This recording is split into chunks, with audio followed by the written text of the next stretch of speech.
ভোর রাত থেকেই মেহেরপুরের বামনপাড়ায় মা ফিলিং স্টেশনের চিত্রটা এমন। হাতে তেলের জারক কিংবা মোটরসাইকেল নিয়ে অপেক্ষায় শত শত মানুষ।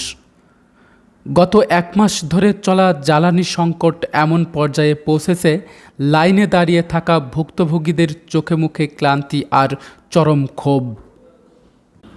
জ্বালানি তেলের এই ঘাটতির কারণে শুধু পরিবহন খাত নয়, স্থবির হয়ে পড়েছে মেহেরপুরের কৃষি কার্যক্রমও। পাম্প কর্তৃপক্ষ জানিয়েছে, চাহিদার তুলনায় সরবরাহ অনেক কম হওয়ায় এই পরিস্থিতির সৃষ্টি হয়েছে।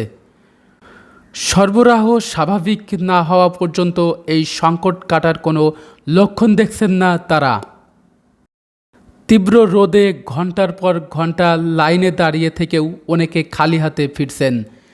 সাধারণ মানুষের দাবি, জনদুর্ভোগ কমাতে যেন জ্বালানি তেলের সরবরাহ নিশ্চিত করা হয়।